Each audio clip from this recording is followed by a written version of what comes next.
Greetings, mortals. It is I, Remortis. And today we're back in Baldur's Gate 3, thanks to patch 8 giving these lovely subclasses, let alone my favorite cleric subclass, the Death Domain Cleric. If you guys know me by now, you know I love my Necromancers, and the Death Domain Cleric is one of my favorite dips to take for my Necromancy Wizard. However, in Baldur's Gate 3, there's actually some really feasible reasons that we want to advance beyond the first level of Death Cleric. Notably our level 2 and our level 6 features. In this guide, we're going to be going over some of the new spells that they added in this patch, as well as some different build paths you can go with your Death Domain Cleric. But notably, this is going to be the perfect cleric for Shadowheart. Mostly because it's a very lore-friendly build for her, as it's another type of cleric that can fall under Shar, that isn't dog shit like Trickery is. So, without further ado, let's just get right into it, shall we?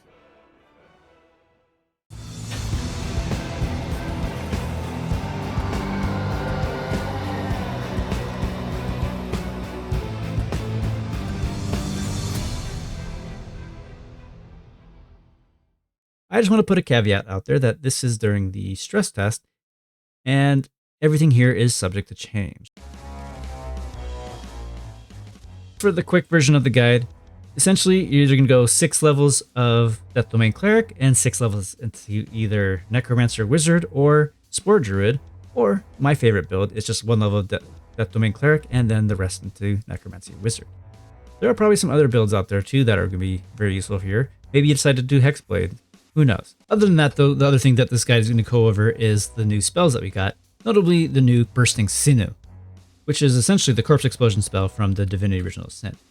And as a Death Domain Cleric, we get to cast our Necromancy cantrips twice, which means we have double the Corpse Explosions. At the moment, during this recording, we are able to cast that double explosion on the same corpse. They're probably going to fix that, so you're going to at least have 2 corpses, but it's still going to be able to do a double Corpse Explosion. What does that do? Well, it's a 1d10 explosion, piercing damage, mind you, around the corpse. Very simple, but it's cantrip.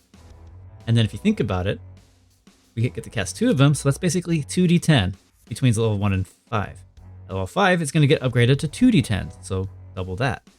And then same thing with level 10 when it gets upgraded a 3rd time to be 3d10. And then we're casting it twice as a Death Domain Cleric, so that's going to be 6d10. But wait, there's more. I did mention it was piercing damage, right? Well, remember that 6d10 damage we were just talking about a second ago? Well, yeah, multiply that by 2. Crazy, right? And it's a cantrip. Sometimes the only way out is through.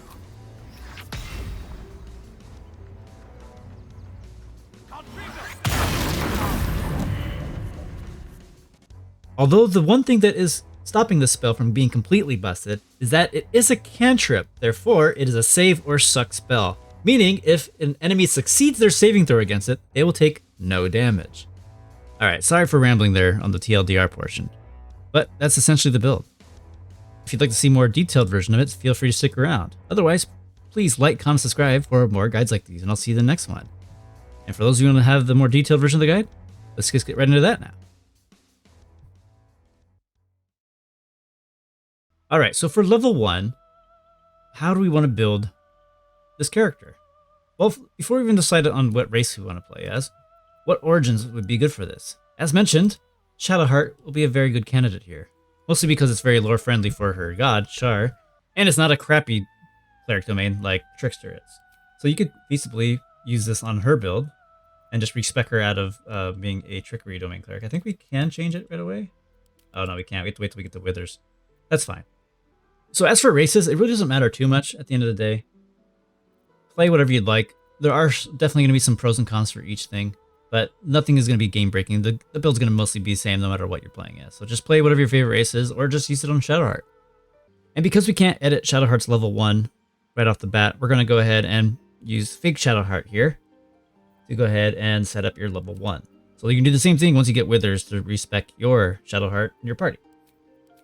So starting off, as a Death Domain Cleric, what do we get? We're going to be able to get a free Necromancy cantrip, and more importantly, we're going to get the feature called Reaper. Your Necromancy cantrips that only target one creature can target an additional creature. This is awesome. Particularly, we knew we were going to get Toll the Dead, and then we also have Bone Chill, which are okay cantrips in their own right. They do pretty good damage, and being able to cast them twice is double that damage. Sweet, right? So Toll the Dead here, if they're at maximum hit points, they're going to do 1d8, but if they're anything below their maximum hit points, so say they take 1 point of damage, you're going to be able to do 1d12 from then on. And then obviously you're going to upgrade at level 5 and level 10 respectively. And then because we are a Death Domain Cleric, you're pretty much going to just double that number. So right off the bat, you'll be doing 2 to 24 damage with your Toll the Dead as a cantrip. That's pretty respectable. At level 5, it's going to be 4d12. See where I'm going with this? All right, so moving on, we're going to be able to pick our cantrips here.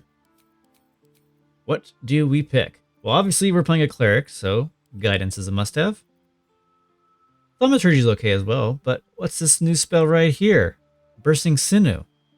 Oh yes, this is a new spell that's introduced to this patch called Bursting Sinew. It's essentially a corpse explosion. And then again, we are playing a Death Domain Cleric, which means we'll be able to cast it twice. So that's 2d20 damage and an AoE as a cantrip. The only caveat is that we need to have a corpse to use it on. And that's just one of the things you're going to need to know as a Necromancer is corpse management. So one tip that you need to know while playing a Death Cleric or any Necromancer type character that is going to be using the Bursting Sinew or exploding the corpses is that you're going to need to have bodies to do so. And we're already going to be carrying light corpses such as goblins and halflings around so that we can raise the dead from them, such as our skeletons, zombies, ghouls, etc. But then we also need corpses to have around in case we need to explode them. So you will be conflicting with your corpses for raising them or exploding them. However, we're not using tiny corpses to raise dead, so now we have a purpose for all those squirrels and other tiny little animals. We can use those little birds and squirrels, throw them at an enemy so they even have more distance, and then explode them. So Karlach or any other really big strength user, especially throwing type people, are going to be our best friends so we can get that corpse in the right spot. My goodness. If we weren't talking about Baldur's Gate 3 and this is out of context, this would be a very weird conversation. Anyways, another quick tip for all Necromancers anywhere is about maintaining the corpses so that they're still usable after a battle, or even during a fight.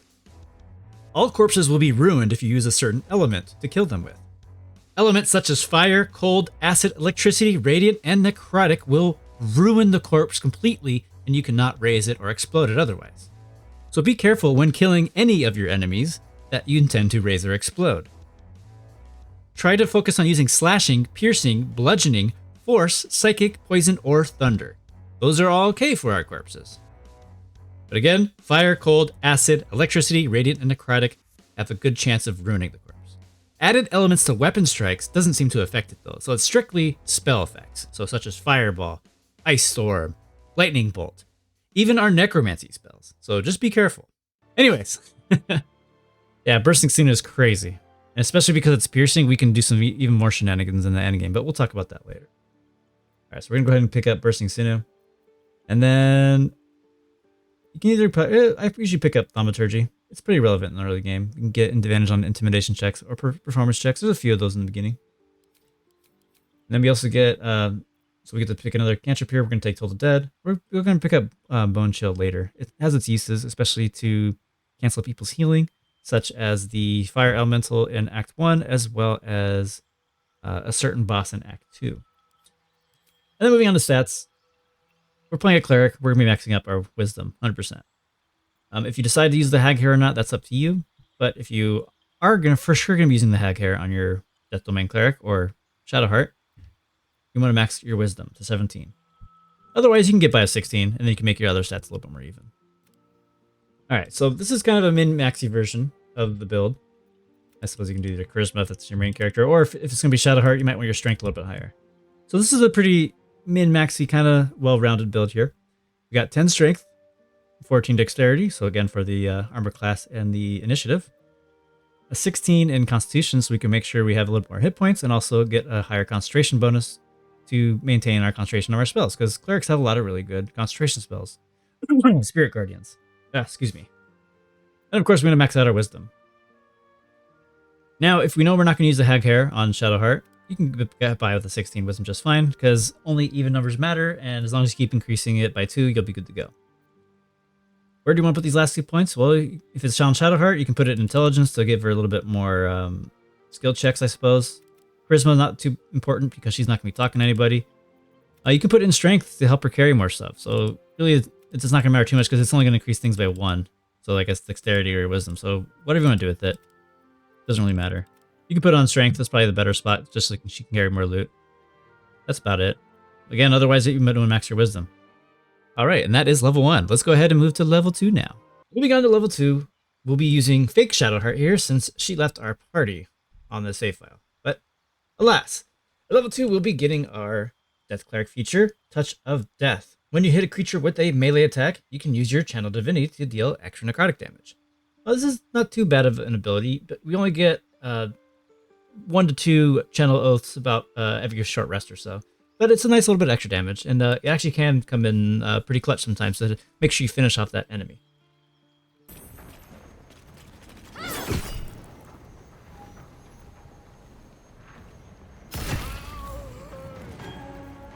Then we move on to level 3. Nothing noteworthy here other than we get level 2 spells, but it's not really a big deal because you can always change these out when you like.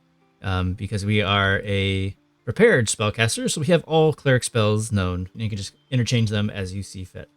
Moving on to level 4. Before we look into our feats, we also get another cantrip selection, and we'll be picking up Toll the Dead here, which is another new addition to patch 8. It is a pretty solid necromancy cantrip. Pretty solid spell, and it's even better because we're a Death Cleric, so we can cast it on 2 separate targets, or the same target. Not too shabby. Then as for our feat, you already know I'm going to tell you to pump up that ability score. Otherwise, we can go ahead and pick up Warcaster, or whatever else you feel is necessary.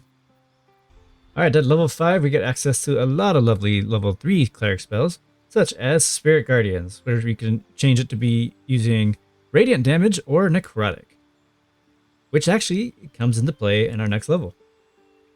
We'll also get access to Animate Dead for free. We don't need to ever prepare it because we'll always have it known, so we can prepare other things. Mass Healing Word is pretty solid too, if in a pinch. Beacon of Hope is pretty good. Revivify, that's another res, so this is going to be a way to save your scrolls if you feel like you keep dying, or sometimes things explode. All right, moving on to level 6. This is where we get another Death Cleric feature, Inescapable Destruction, where we will be able to negate resistance to necrotic damage, which is going to be perfect for this character, as about this time we'll be getting close to Act 2, and there's a lot of undead with necrotic resistance. So you know what, now that I'm thinking about it, there actually is a lot of times where you could be using Turn Undead, especially in Act 2. But beyond Act 2, you don't really encounter them that often. But anyways, so those annoying pesky shades in Act 2, we'll be able to deal with them quite nicely with this passive, especially in combination with our Spirit Guardians that do necrotic damage. But of course, Radiant works well too, so that's the neat thing about being a cleric. You can do both powers, necrotic and radiant, and you can be just fine. And then this is also the point in the build where you got to decide what you want to do with the character. You can go a pure 12 levels into cleric and make it simple, and it'll be just fine. Or you can also decide to invest some levels into wizard to be 6 levels of Death Cleric and 6 levels of Necromancer Wizard. But if you don't want to kind of deal with having 2 different casting stats with Intelligence and Wisdom, perhaps you might even consider 6 levels of Death Cleric and 6 levels of Spore Druid.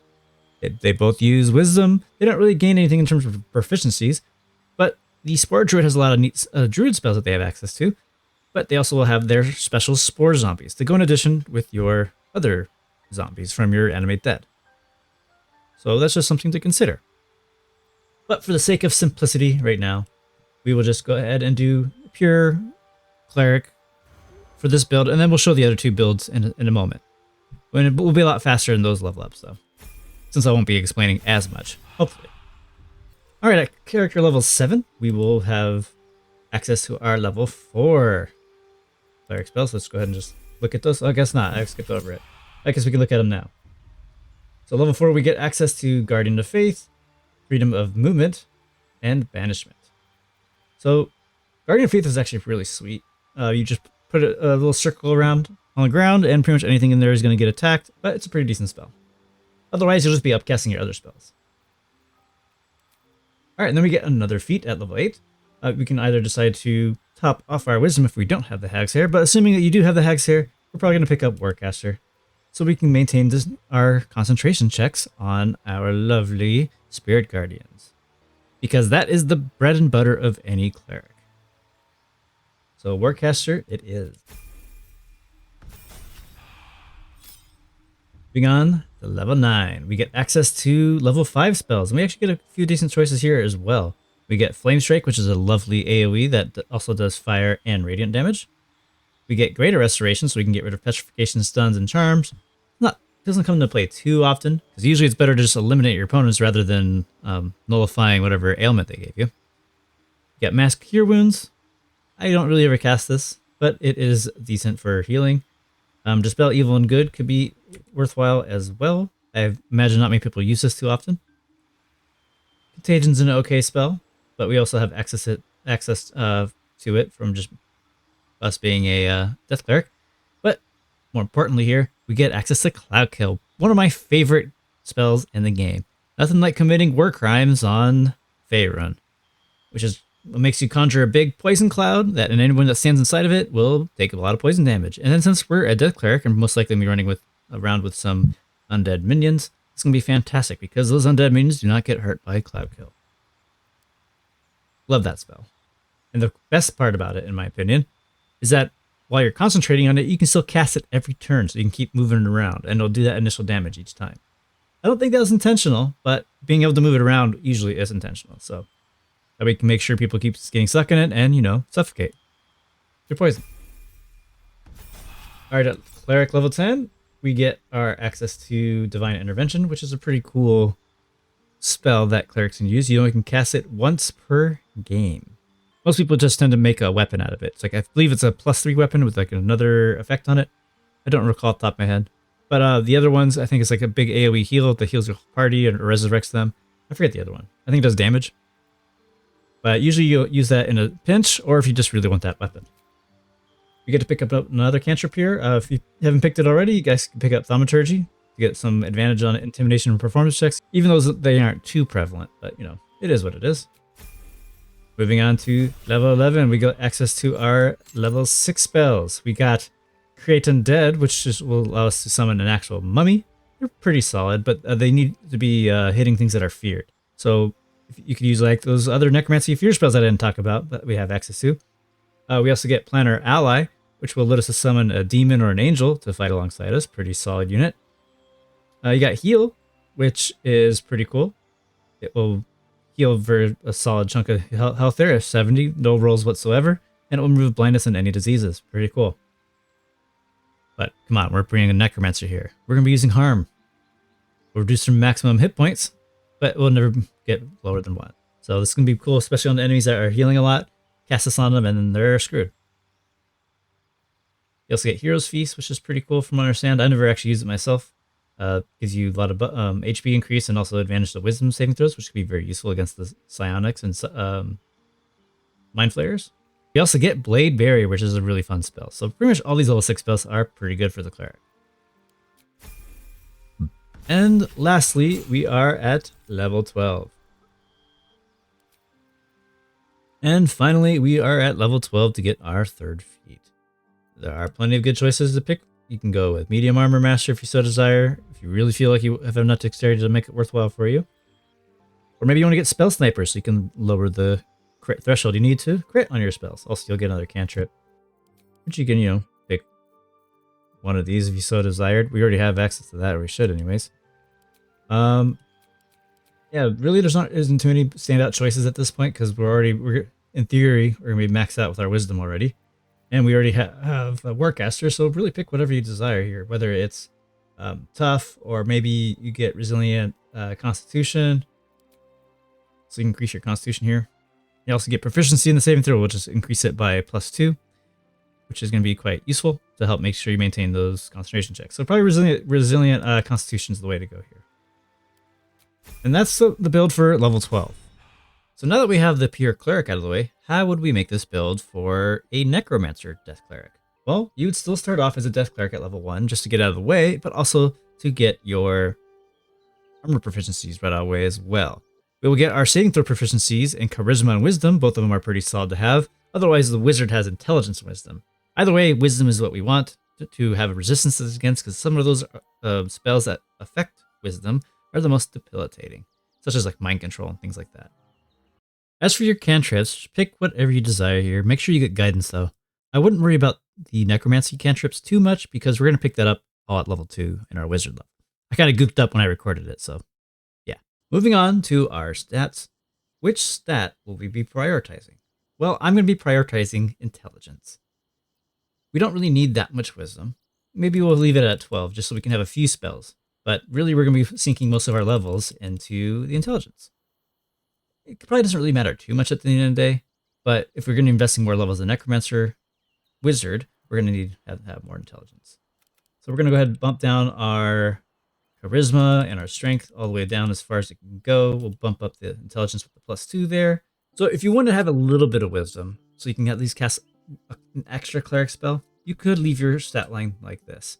We'll have 14 dexterity, so we have this decent initiative. 15 constitution, so we can have an okay health pool and also be able to pass our concentration checks a little bit more. Later, when we start getting our ability score increases, if you do not decide to do the hag hair, you could easily put 1 point in intelligence and 1 point in constitution and make them both even. Otherwise, you can just go ahead and knock down that wisdom and just put it back into constitution. Or dexterity, if you prefer to have more initiative. So this is level 1. We're going to move on to level 2. So as we're going to be able to pick our cantrips here. We're going to go ahead and pick up Bone Chill, and we'll pick up Toll the Dead as well. We're going to pick up all 3, actually. Bursting Sinew, Bone Chill, and Toll the Dead, because we want to be able to use our intelligence bonus to cast them rather than our wisdom. And then for our actual level 1 spells, it really doesn't matter what you take because you can always just learn these spells on the go if you find scrolls in the wild. Mage Armor is there in case, for some reason you lose armor and maybe your dexterity bonus is actually higher than the armor you have, so it's up to you if you want to use it or not. But the 2 must-haves in my opinion are Shield and Thunderwave. I just love Thunderwave. It's an amazing spell, get out of jail free card kind of thing. You knock people off cliffs. A lot of fun and shenanigans can be had with it. Moving on to level 2 Wizard, level 3 character. This is where we're going to pick our subclass here. Make sure you pay attention to this because you might end up as an Abjuration Wizard, and that's not what we're trying to go for. So we're going to go for Necromancy. Right off the bat, that's going to give us Grim Harvest. Once per turn, when you kill a creature with a spell, whether it's Cleric or Wizard, so maybe you decide to go with 2 or 3 levels of Wizard and 9 levels of Death Domain Cleric, that could be pretty feasible. Although you would miss out on your level 6 spells, and the Cleric 6 spells are pretty good. Anyways, I digress. It's still pretty cool that this could work on any Necromancer spells, so not just Wizard Necromancy spells. Good way to help keep yourself healthy. Alright, so now we are player level 4, or Wizard level 3, and now we get access to our level 2 spells. The Necromancy spells here are still kind of weak. We're going to be mostly relying on our cantrips, but there are plenty of good spells here that we could utilize for Wizard spells, like Misty Step to help you jump around, whether it's in combat or just skipping puzzles. Melf's Acid Arrow is a pretty reliable source of damage. So is Cloud of Daggers, although I wouldn't rely on them too much. Melf's Acid Arrow is probably a little bit more useful throughout the game, especially on certain boss encounters. Other than that, pick whatever you feel like you want. I like to usually get utility stuff at level 2, so I'm going to get Invisibility and Misty Step. Alright, level 4 Wizard. We're going to pick up another cantrip here. We're going to grab Firebolt, just because it's a long-range, reliable source of damage. We also get 2 more level 2 spells, so I'm going to go ahead and pick up Mirror Image for defenses.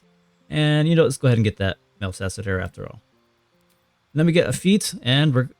surprise, surprise, we're going to increase our intelligence. And hopefully forget about it, if you have the hag here. Alright. Level 5 Wizard, we're going to get level 3 spells. If you're going to be running with undead minions, you're going to be able to want to protect them or buff them. So we're going to go ahead and grab Counter Spell to help negate some pretty nasty spells. We can pick up Animate Dead here, but I'm going to hold out a little bit. Or you can decide to get it now and then respec later, because at level 6 Wizard, we're going to get this spell for free, and it's going to be enhanced. So that's just something to consider. So I like to grab Counterspell and Vampire Touch, or I like to grab Fireball, or really I like to grab Glyph of Warding, because it's basically Fireball, but versatile. You can change the elements on it. Not too bad to have that right away at level 3. Now we're at level 6 Wizard. So we get our Necromancer feature here. We get the spell Animate Dead for free, as I mentioned. And on top of that, there'll be better summons. They're going to have a little bit extra hit points based on your wizard level. They're also going to do a little bit more damage based on your proficiency bonus. And then we'll pick up more level 3 spells. Pick whatever you haven't found or you just don't want to waste scrolls on, whether it's Fireball, Lightning Bolt, Vampire Touch, Haste, Slow. Really doesn't really matter too much. I'm going to pick up Slow and Vampire Touch here.